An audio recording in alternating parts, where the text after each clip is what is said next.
नमस्कार साथियों, हमारे YouTube चैनल ब्रिलियंट ट्यूटोरियल में आप सभी का स्वागत है।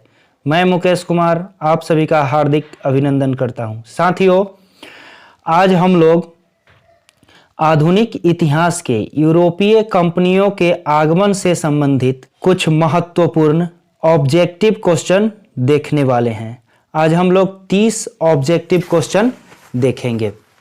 साथियों, मैं पहले ही यूरोपीय कंपनियों के बारे में 3 वीडियो अपलोड कर दिया हूं, जिसमें पूरी तरह से यूरोपीय कंपनियों के आगमन से संबंधित सभी तथ्यों को समझाया गया है, तो उसे जरूर देख ले। मैं उसका लिंक डिस्क्रिप्शन में डाल दूंगा और उसको देख करके ही इस ऑब्जेक्टिव को बनाएं और देखें कि कितना सही हो रहा है।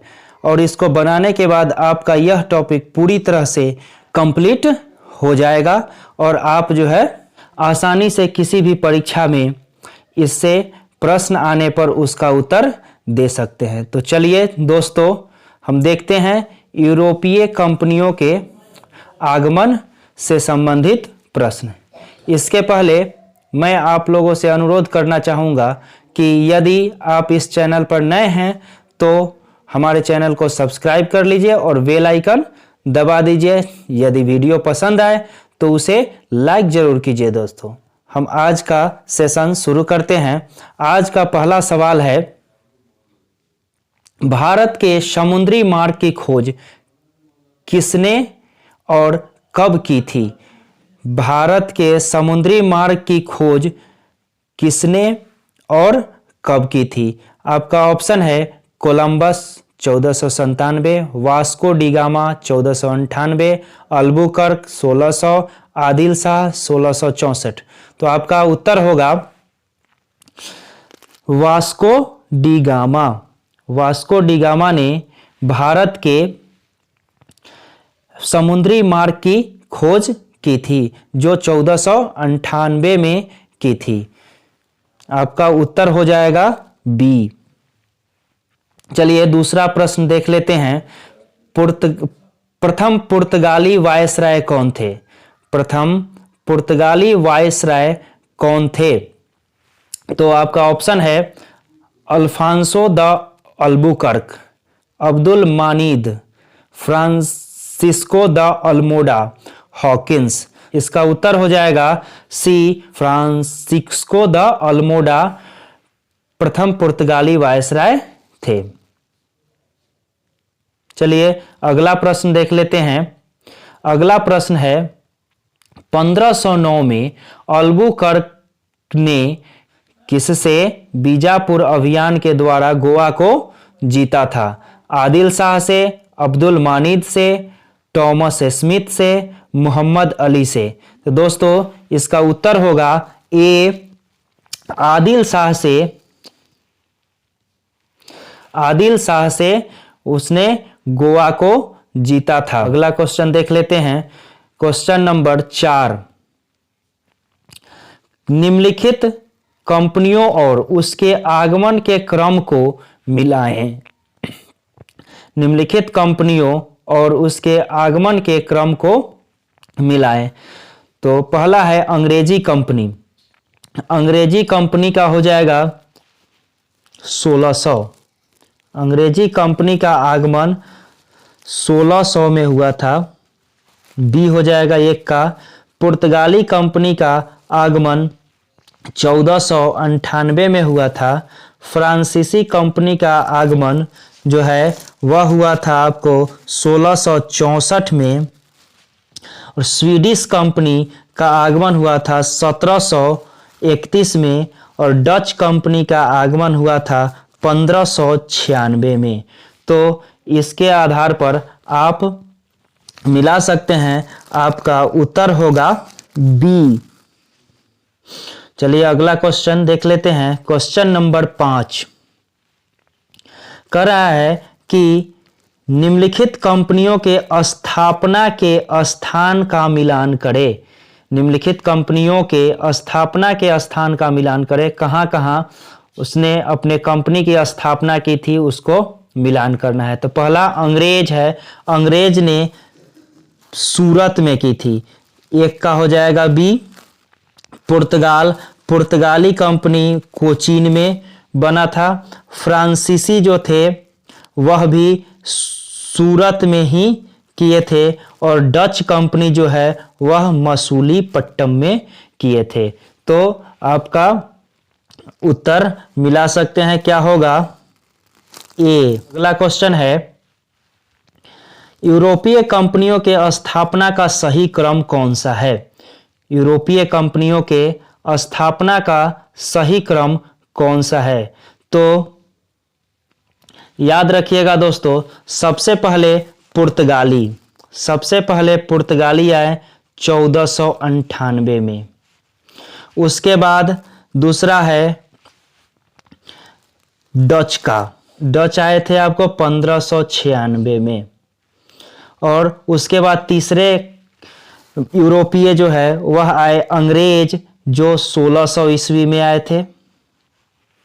और उसके बाद जो है फ्रांसीसी आए थे, जो 1664 में आए थे। इस प्रकार आपका उत्तर हो जाएगा पुर्तगाली, डच, अंग्रेज और फ्रांसीसी, यानी कि सी आपका उत्तर हो जाएगा। चलिए अगला क्वेश्चन है, भारत में सबसे पहले और सबसे अंत में आने वाले यूरोपीय क्रमशः कौन थे? तो आपको पिछले प्रश्न में मैंने बताया था कि सबसे पहले जो है पुर्तगाली आए थे, सबसे पहले पुर्तगाली आए थे, और उसके बाद सबसे अंत में स्वीडिश कंपनी का आगमन हुआ था। आपका उत्तर हो जाएगा डी, पुर्तगाली और स्वीडिश। पुर्तगाली सबसे पहले आए थे और स्वीडिश सबसे अंत में आए थे। स्वीडिश कंपनी जो है 1731 में आए थे, याद रखिएगा 1731। अगला प्रश्न है, भारत में आने वाला पहला डच यात्री कौन था? का उत्तर होगा कार्नेलियस हाउटमैन। कार्नेलियस हाउटमैन यह जो है सो पहला डच यात्री था जो भारत आया था। चलिए अगला क्वेश्चन है, क्वेश्चन नंबर 9। इंग्लैंड के महारानी एलिजाबेथ ने ईस्ट इंडिया कंपनी को कब अधिकार पत्र प्रदान किया? इंग्लैंड के महारानी एलिजाबेथ ने ईस्ट इंडिया कंपनी को कब अधिकार पत्र प्रदान किया? तो दोस्तों इसका उत्तर होगा 31 दिसंबर 1600 को। 31 दिसंबर 1600 आपका उत्तर हो जाएगा सी। अगला क्वेश्चन है, मुगल दरबार में आने वाला सबसे पहला राजदूत कौन था? मुगल दरबार में आने वाला सबसे पहला राजदूत कौन था? टन Hawkins, Sir Thomas Roe, Fort Saint George, Charles द्वितीय। तो आपका उत्तर हो जाएगा कैप्टन हॉकिंस। मुगल दरबार में आया था कैप्टन हॉकिंस। ठीक है दोस्तों, और कैप्टन हॉकिंस जो है वह आया था जहांगीर के दरबार में। जहांगीर के दरबार में यह आया था।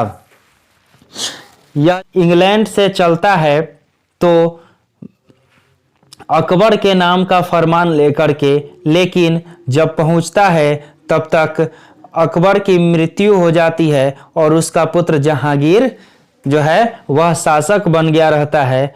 इसलिए वह चलता तो है अकबर के नाम का फरमान लेकर के, लेकिन पहुंचता है जहांगीर के दरबार में। चलिए दोस्तों अगला प्रश्न देख लेते हैं। अगला प्रश्न है 11। कैप्टन हॉकिंस 1609 ईस्वी में किसके दरबार में आया था? अभी हम बताए हैं कि वह जहांगीर के दरबार में आया था। तो आपका उत्तर हो जाएगा ए, जहांगीर के दरबार में आया था। तो चलिए दोस्तों अगला प्रश्न है गोलकुंडा के सुल्तान ने अंग्रेजों को सुनहरा फरमान कब जारी किया था? तो गोलकुंडा के सुल्तान ने अंग्रेजों को सुनहरा फरमान कब जारी किया था? तो गोलकुंडा के सुल्तान ने अंग्रेजों को सुनहरा फरमान 1632 में जारी किया था। तो आंसर हो जाएगा आपका सी, 1632 में। अगला प्रश्न है, फोर्ट विलियम किला कहां बनवाया गया था? फोर्ट विलियम किला कहां बनवाया गया था? तो फोर्ट विलियम किला जो है वह कोलकाता में बनवाया गया था। दोस्तों, इसके अतिरिक्त 2 किले और बनवाए गए थे। पहला किला है फोर्ट लुई, जो पांडिचेरी में बनवाया गया था। फोर्ट लुई जो पांडिचेरी में बनवाया गया था। और दूसरा सेंट जॉर्ज फोर्ट, जो मद्रास में बनवाया गया था। तो इसको भी याद रखिएगा। चलिए अगला प्रश्न देख लेते हैं। अगला प्रश्न है, 1661 में पुर्तगाल की राजकुमारी कैथरीन और इंग्लैंड के राजकुमार चार्ल्स द्वितीय के विवाह में अंग्रेजों को कौन सा शहर दहेज में दिया गया? तो इसका ऑप्शन है मद्रास, कोलकाता, मुंबई, पांडिचेरी। तो आपका उत्तर हो जाएगा option number C, Mumbai. Mumbai जो है वह अंग्रेजों को दहेज के रूप में दिया गया था। चलिए अगला प्रश्न है, अंग्रेजी कंपनियों का मैग्ना कार्टा किसे कहा जाता है? अंग्रेजी कंपनियों का मैग्ना कार्टा किसे कहा जाता है? गोलकुंडा के शासक का फरमान, फर्रुखसियर का फरमान, कैप्टन हॉकिंस को प्राप्त व्यापारिक रियायत, इनमें से कोई नहीं। तो दोस्तों, फर्रुखसियर, मुगल शासक फर्रुखसियर का जो फरमान था उसे अंग्रेजी कंपनियों के मैग्ना कार्टा के रूप में जाना जाता है, जिसे 1717 में अंग्रेजी कंपनियों को दिया गया था। तो चलिए अगला प्रश्न देख लेते हैं। अगला प्रश्न है,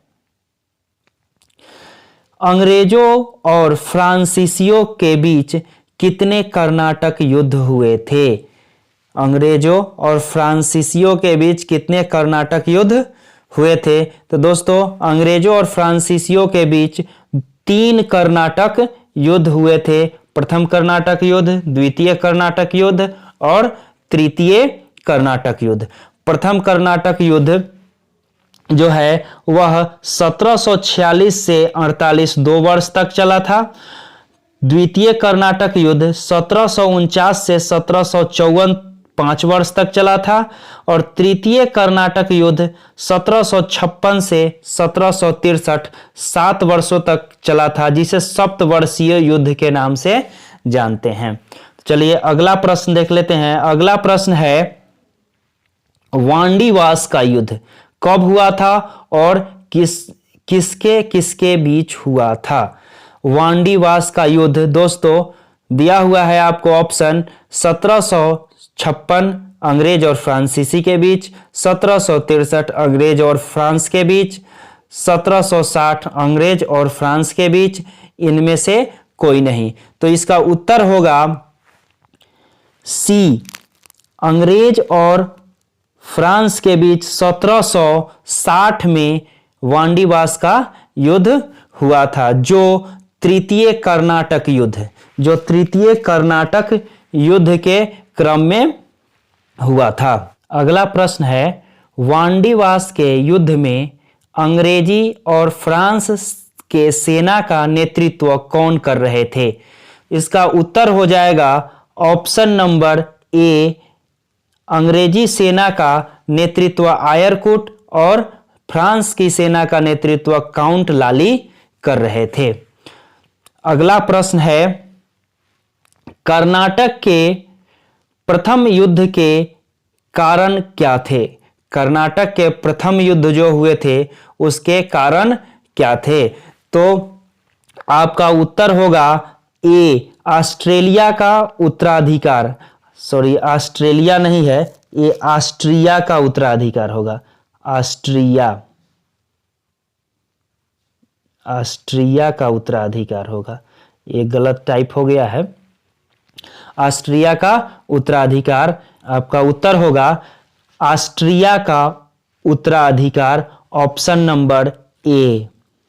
ऑप्शन नंबर ए। हैदराबाद और कर्नाटक का उत्तराधिकार युद्ध जो हुआ था वह जो है द्वितीय कर्नाटक युद्ध के बीच हुआ था, द्वितीय कर्नाटक युद्ध में। और सप्तवर्षीय युद्ध जो हुआ था वह तृतीय कर्नाटक युद्ध में हुआ था, जिसमें आपको बताया गया है पहले ही कि वांडीवास का युद्ध जो है उसी के क्रम में हुआ था। चलिए अगला प्रश्न देख लेते हैं। द्वितीय कर्नाटक युद्ध में कौन से युद्ध लड़े गए थे? द्वितीय कर्नाटक युद्ध में कौन से युद्ध लड़े गए थे? सेंट थोम का युद्ध, अंबूर का युद्ध, वांडीवास का युद्ध, इनमें से कोई नहीं। तो द्वितीय कर्नाटक युद्ध में दोस्तों अंबूर का युद्ध लड़ा गया था, अंबूर का युद्ध। और यह भी जान लीजिए कि सेंट थोम का युद्ध जो है वो प्रथम कर्नाटक युद्ध में लड़ा गया था, प्रथम कर्नाटक युद्ध में। और वांडीवास का युद्ध पहले ही बता चुके हैं कि तृतीय कर्नाटक युद्ध में लड़ा गया था, सप्तवर्षीय युद्ध में। अगला प्रश्न है प्रश्न नंबर 21, कह रहा है कि तृतीय कर्नाटक युद्ध में कौन सी संधि हुई थी? तृतीय कर्नाटक युद्ध में कौन सी संधि हुई थी? तो तृतीय कर्नाटक युद्ध में दोस्तों पेरिस की संधि हुई थी, यानी आपका उत्तर होगा सी, पेरिस की संधि। और एक ये भी याद रखिएगा कि एला सापेल की संधि किस कर्नाटक युद्ध में हुई थी? तो प्रथम कर्नाटक युद्ध में। एला सापेल की संधि प्रथम कर्नाटक युद्ध में, और पांडिचेरी की संधि जो हुई थी वह द्वितीय कर्नाटक युद्ध में हुई थी, द्वितीय कर्नाटक युद्ध। अगला प्रश्न है प्रश्न नंबर 22, अंग्रेजों और, ये गलत टाइप हो गया है, डचों के बीच,